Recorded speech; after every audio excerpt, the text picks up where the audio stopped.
बहुत बहुत आभार डॉक्टर आनंद। देखिए, ये जो प्रेजेंटेशन है, शायद चूँकि मैं न्यूरो साइंटिस्ट हूँ और मेरे सीनियर्स, मेरे टीचर्स और मेरे कलीग न्यूरो साइंटिस्ट जो बाहर से भी आ गए हैं, उनके सामने समक्ष ये कुछ चीज़ें प्रस्तुत करूँगा। देखिए,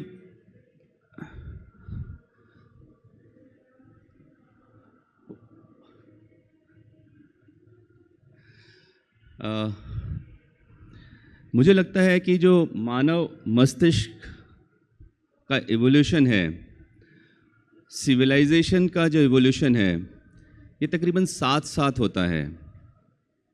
मैं दो भागों में आपसे बात करूंगा। पहला, ह्यूमन ब्रेन एवोल्यूशन और हमारा सिविलाइजेशन, इंडियन सिविलाइजेशन की बात करूंगा। वर्ल्ड सिविलाइजेशन के बारे में नहीं बात करेंगे ज़्यादा। तो सिविलाइजेशन के फॉल और राइज में थियोलॉजी का क्या रोल था, न्यूरोथियोलॉजी का क्या रोल था।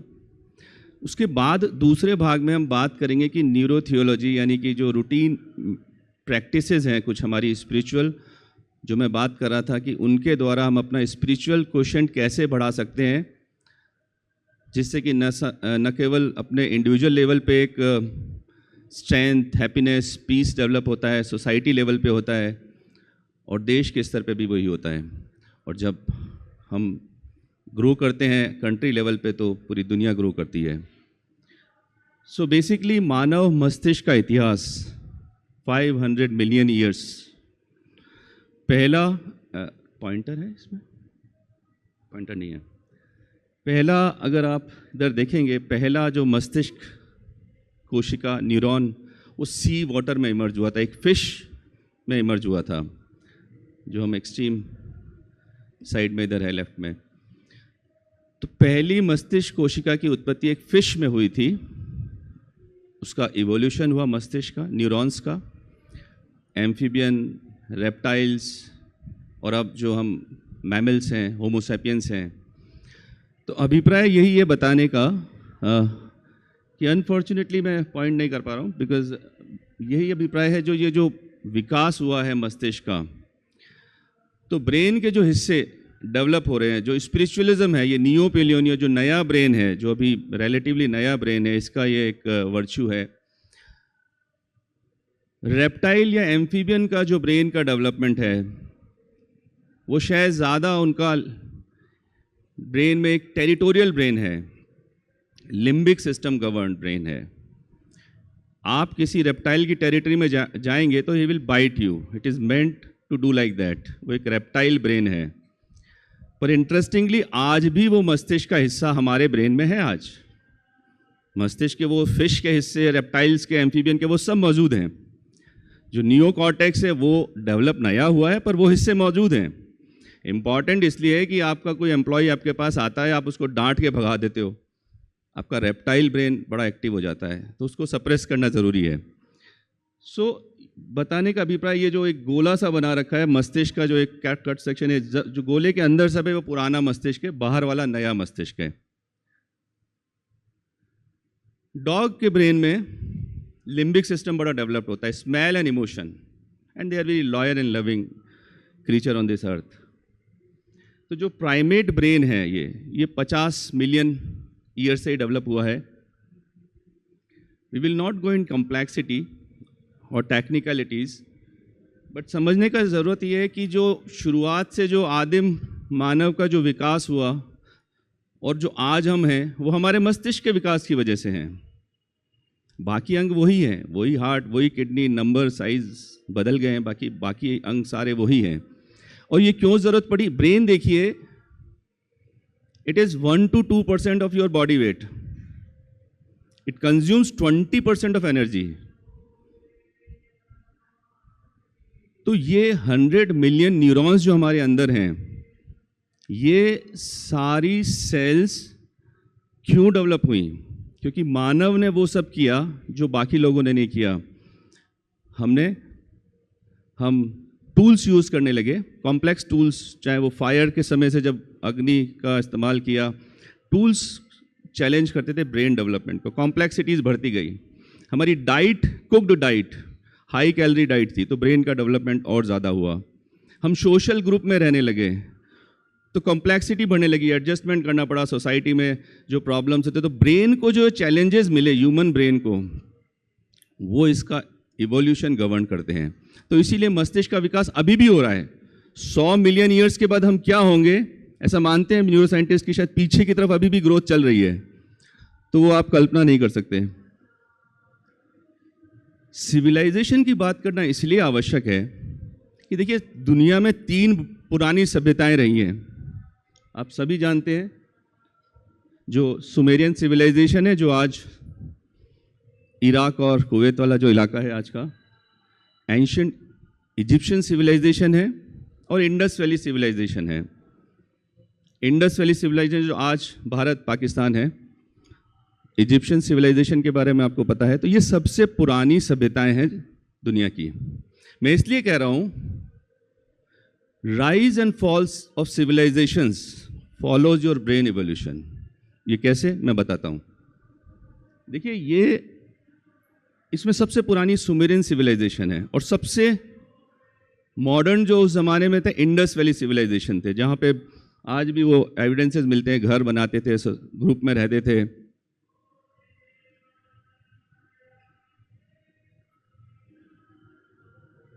और ये सिर्फ एक, क्योंकि देखिए ये सब मैं शायद इसमें नहीं जाऊंगा, सुश्रुता को फादर ऑफ सर्जरी कहते हैं, मंगल साहब जानते हैं, हमको हमारी टेक्स्ट बुक में पढ़ाया जाता है, बट अभी भी हम ओथ हिपोक्रेट्स की लेते हैं, जबकि Sushruta came much much more earlier. Civilization का क्या रोल है? और देखिए, भारत का अगर सभ्यता देखें तो मोटे तौर पे 3 भागों में बांट सकते हैं। Ancient India, medieval India and modern India. ये आवश्यक इसलिए है समझना। एंशिएंट इंडिया में आप देखिए अगर ध्यान से, 3000 साल पहले इंडस वैली सिविलाइजेशन था बिफोर क्राइस्ट, फिर वैदिक पीरियड था, फिर चंद्रगुप्ता डायनेस्टी था भारत में, फिर गुप्त एम्पायर आया। ये सभी भारत का गोल्डन पीरियड था। भारत को सोने की चिड़िया कहा जाता है, शायद सोने का शेर होता तो बेहतर होता, वो भी बात करेंगे। तो हम इतना डेवलप थे, और फिर उसके बाद 1200 आफ्टर क्राइस्ट दिल्ली सल्तनत की बात करते हैं, मुगल एम्पायर की बात करते हैं। उसके बाद यहाँ तक, I will show you statistics also, कि यहाँ तक भारत बहुत ही समृद्ध देश था, स्पिरिचुअली, फिनेंशियली। उसके बाद हमारा 1857 से जो बात करते हैं हम, ये ब्रिटिश राज की बात करते हैं, तो जिस तरह एक कॉलोनियल स्लेवरी डेवलप हुआ, जो आध्यात्मिकता पे आघात हुआ, वो सब धीरे धीरे खत्म होता गया। और प्रेजेंट मॉडर्न इंडिया में जो रिफॉर्म्स है उसका फायदा भी देखने को मिल रहा है, वो भी मैं आपको बताऊंगा। देयर वाज ऊपर एक चोला डायनेस्टी करके, वो साउथ इंडिया में एक अलग डायनेस्टी डेवलप हो रही थी। मजेदार बात यह है, ये आर्यभट्ट का नाम सुना होगा आपने, जीरो का आविष्कार किया होगा, लेकिन टेक्स्ट बुक में मुझे नहीं पता आजकल कितना पढ़ाया जाता है। तो साइंस, आर्ट, लिटरेचर, जो गोल्डन एज था इंडिया का, उसमें सब इतना डेवलप था। और ये कोई मैं मेरे मन की बात नहीं कर रहा हूं, these are all documented proofs we have today. Newton को तो सबने पढ़ा है। 17वीं सेंचुरी में जब उन्होंने लॉ ऑफ ग्रेविटी, गुरुत्वाकर्षण के बारे में बताया, हम सब जानते हैं उस बारे में, हम सब पढ़ते हैं। पर आप 7वीं सदी में जो ब्रह्मगुप्त ने गुरुत्वाकर्षण नाम दिया था, उसके बारे में नहीं, उसके बारे में भूल जाते हैं। क्यों? हमारी किताबें बदल गई, हमारी पढ़ाई बदल गई, हमारा इतिहास भूल गए। और जो इतिहास को नहीं पढ़ते हैं, वो इतिहास को दोहराने के लिए अभिशप्त होते हैं।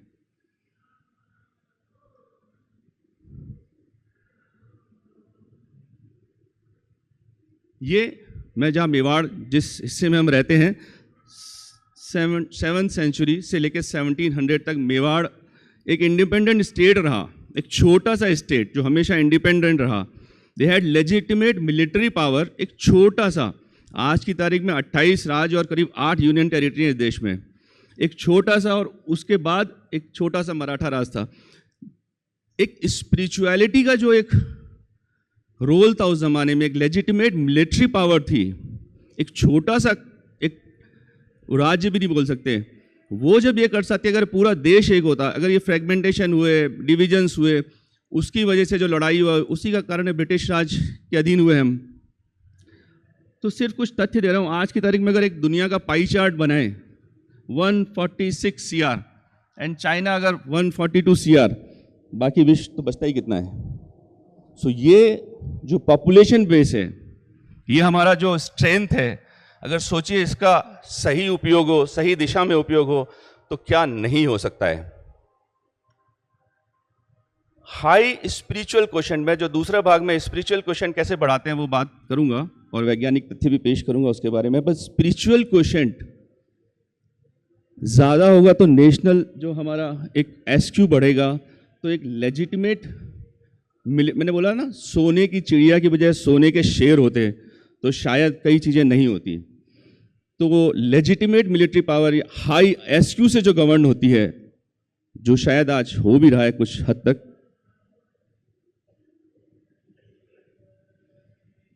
ये डेटा है 1660 का, जब मुगल एम्पायर तकरीबन पतन की तरफ थी। हम हाईएस्ट थे GDP में 1600 में, 1600 में हाईएस्ट थे बिकॉज हमारे यहाँ बहुत अच्छा बिजनेस था, टेक्सटाइल एक्सपोर्ट करते थे, स्पाइस करते थे, ज्वेल्स करते थे यहाँ से, and we were very prosperous country. 2025 still now India is bouncing back, 4th largest economy है। US is of course leading by $30 trillion and India follows, I mean, way behind as of now, 4 trillion पे। Now what is, how we go from history to future? ये दो graph दिख रहे हैं आपको।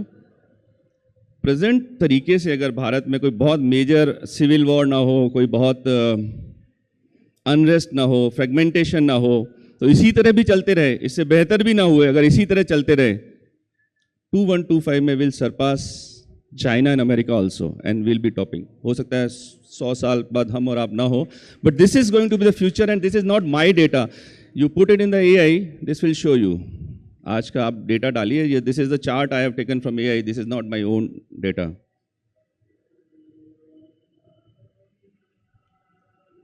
सो the nation should have a mind of sages, एक संत का मस्तिष्क होना चाहिए और एक योद्धा के हाथ होने चाहिए।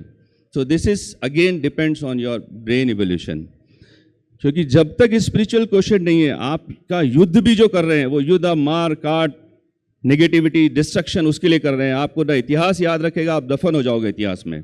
वो मिलिट्री माइट कभी लॉन्ग टर्म में आपको सक्सेस नहीं देगी।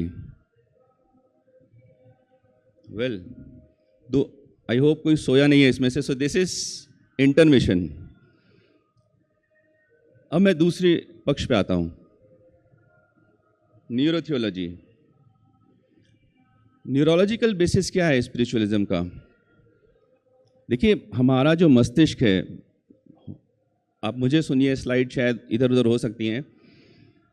हमारा जो मस्तिष्क है, 100, हम मिलियनियर हैं शुरू से, तो 100 मिलियन न्यूरॉन्स हमारे पास हैं। हमारा ब्रेन इलेक्ट्रोकेमिकल सिग्नल्स पे काम करता है।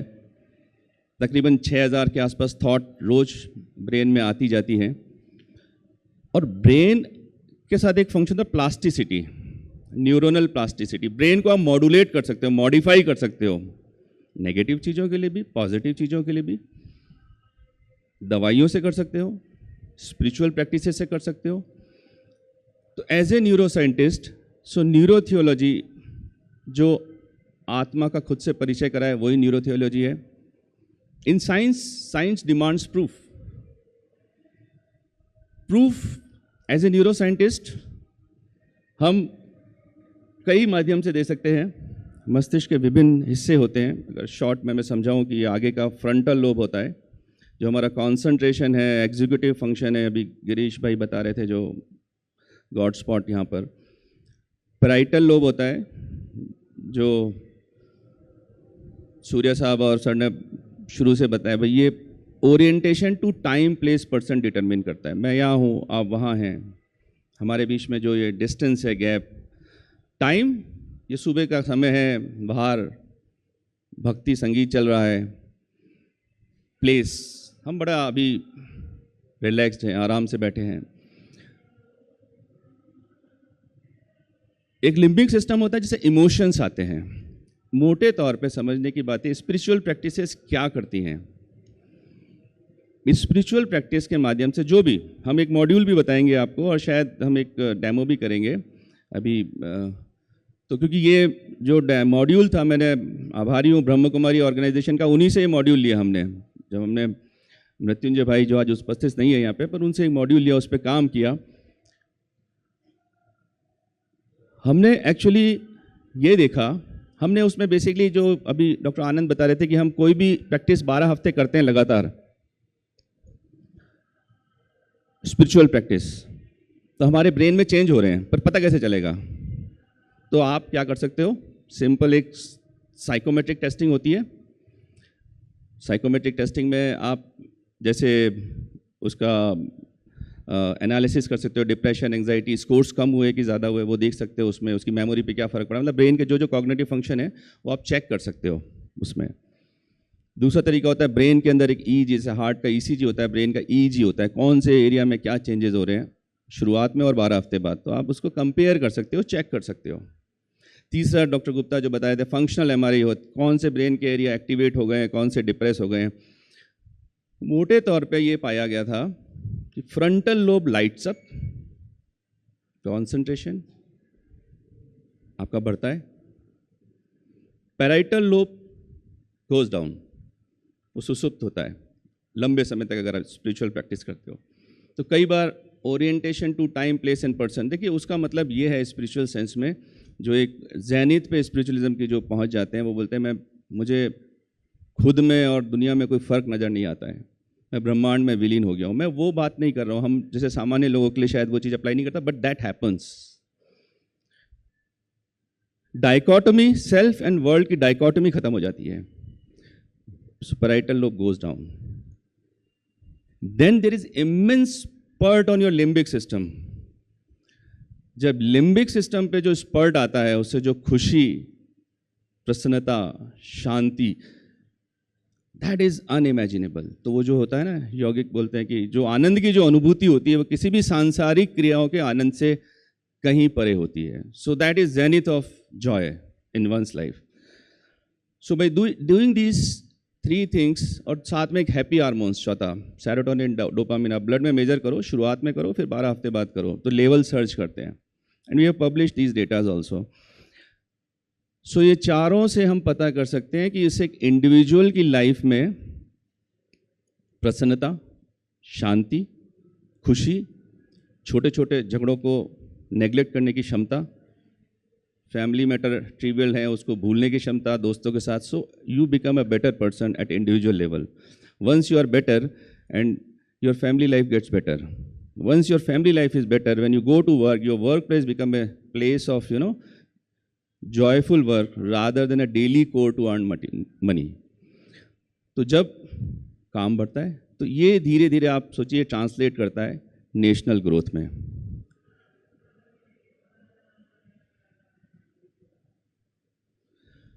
ये आध्यात्मिकता का एक्चुअली जस्ट एक शब्द में बैकग्राउंड। आनंद, मेरे पास समय है, मेरे ख्याल पुलक सागर जी है ना,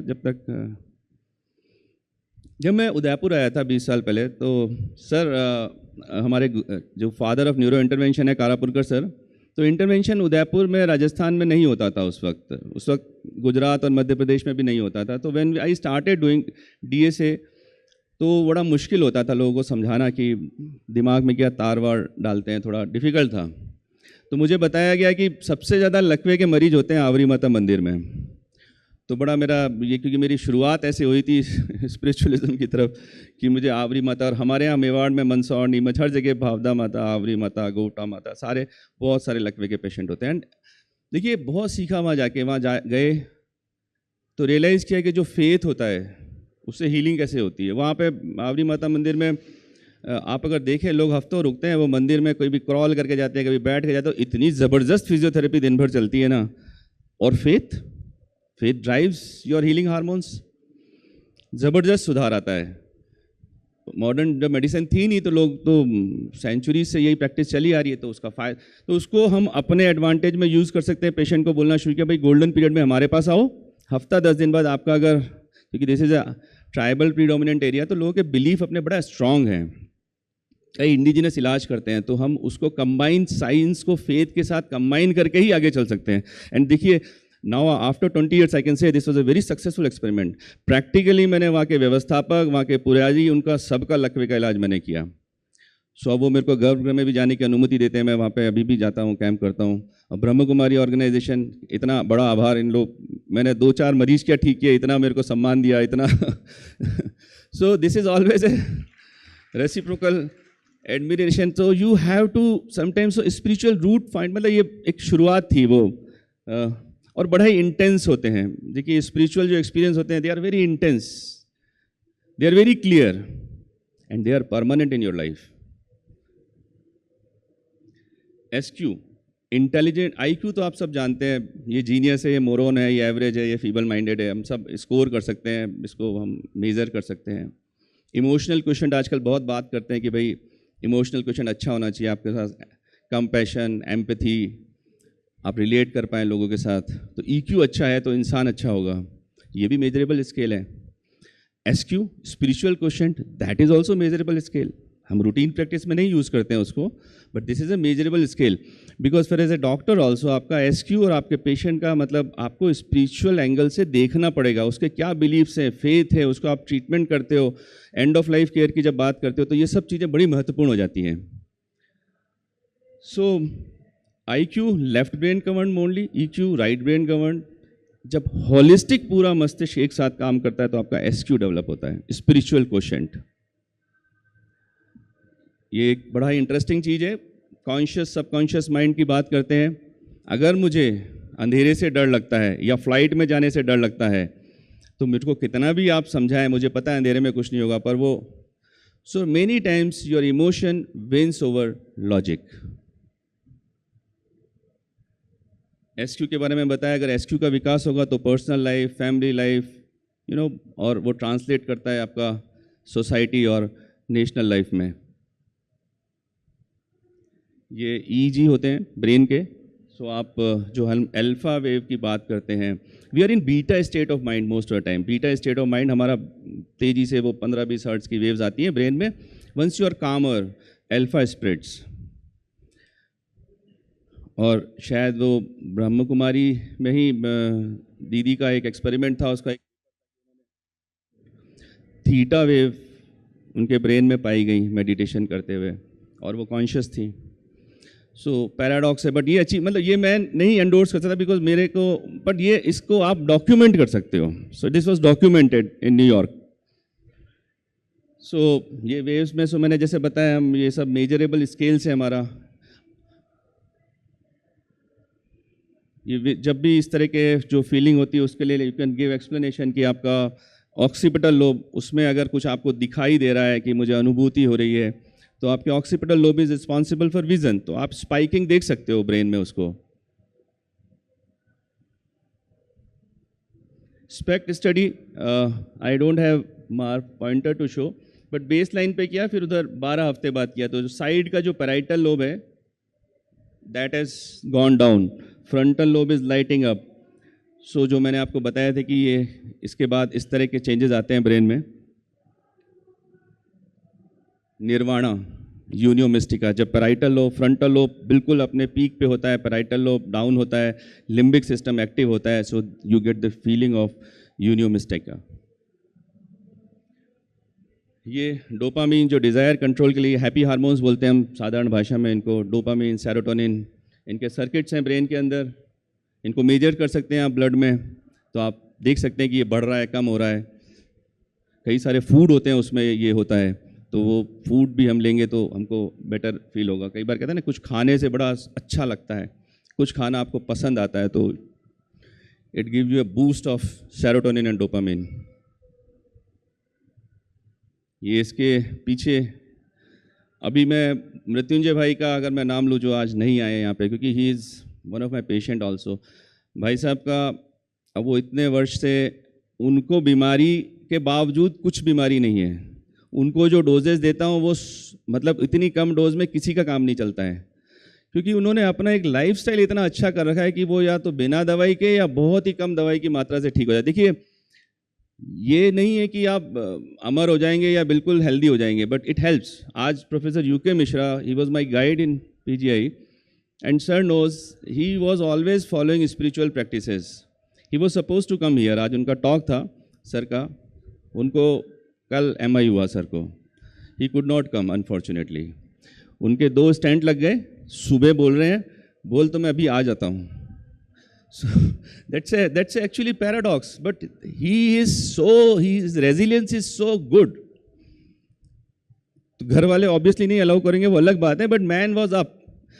सो बाकी एमआई के बाद 2 स्टैंड लगने के बाद कई लोग हफ्तों अस्पताल से नहीं निकल पाते हैं या निकल ही नहीं पाते हैं। सो ये बाइंडिंग साइट्स, इमेजेस में बाइंडिंग साइट्स जो होती हैं डोपामिन सेरोटोनिन की, ये किस तरह कम होती हैं तो लेवल बढ़ जाता है आफ्टर दिस। ये बड़ा इंपॉर्टेंट है, खासतौर पे बच्चों के कॉन्टेक्स्ट में। हम रोज़ जो भी क्रिया करते हैं, जो भी कार्य करते हैं, रोज़ ब्रश करना है सुबह 8 बजे, जो भी कार्य दिनचर्या में डेली करते हैं, वो कार्य आगे चल के बन जाते हैं आपके संस्कार। वही संस्कार धीरे धीरे बन जाते हैं आपकी आदतें, हैबिट। ये शिवानी जी का बोला हुआ, तो मैंने उसको, शिवानी जी ने तो ये बताया, which is perfectly all right. हमने उसको जब देखा कि हमारा जो आदत होती है ना, उसके लिए हमारा कॉन्शियसनेस, एफर्ट और हमारी एनर्जी बहुत कम लगती है, आदत फट से हो जाता है। बट जब कार्य, जब वो रिचुअल बनाते हैं उसको, जब संस्कार बनाते हैं, वो टाइम में टाइम इन्वेस्ट करना पड़ता है, एनर्जी इन्वेस्ट करनी पड़ती है, कॉन्शियसनेस इन्वेस्ट करनी पड़ती है। बच्चे के नेटफ्लिक्स के संस्कार अगर शुरू से ही बन गए, संस्कार के लेवल पे फिर भी शायद आप थोड़ा बदल पाओगे, आदत के बाद मुश्किल होता है, और हम सब फेस कर रहे हैं अपनी लाइफ में।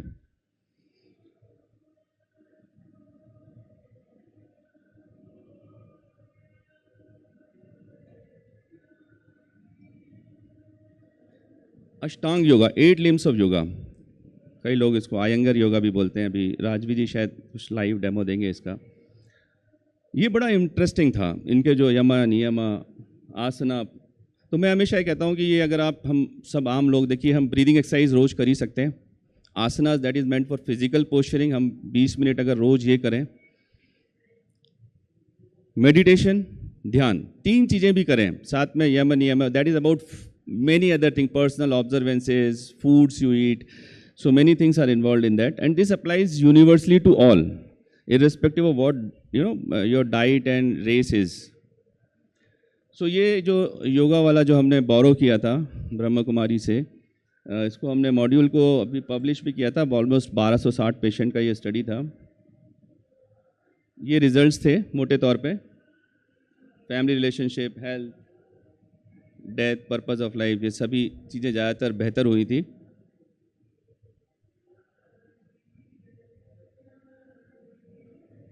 सो ये जो योगा का जो पब्लिकेशंस थे,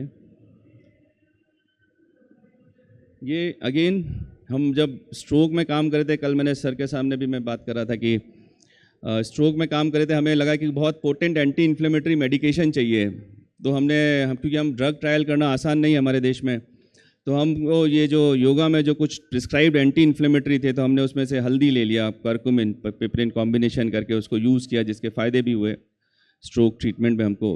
अब वो सेफ्टी ट्रायल हमारा पब्लिश हुआ है, अभी बड़ा ट्रायल आना बाकी है। So but this helped, and most important side effects हम सब जानते हैं, पर हमें साइंस में डॉक्यूमेंट करना होता है कि so we just started with turmeric milk with some black pepper, and that work well for our patients. So that safety study, again professor Mishra ने एडवाइस किया था कि एक सेफ्टी स्टडी करो पहले क्लिनिकल ट्रायल में, उसके बाद जाना। ये विभिन्न पोस्चर आसनास का मॉड्यूल है। अगेन कोविड टाइम पे ये रिसर्च जब पब्लिश किया था किंग्स कॉलेज, डॉक्टर तुफेल यही है sir, we publish this paper in King's College London journal.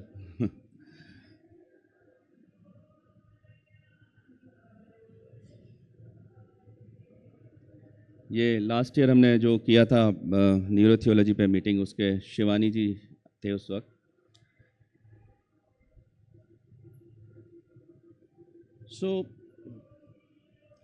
So what is the future ahead by following these practices? So this is going to be the whole, relevance of this talk. I think I should finish here.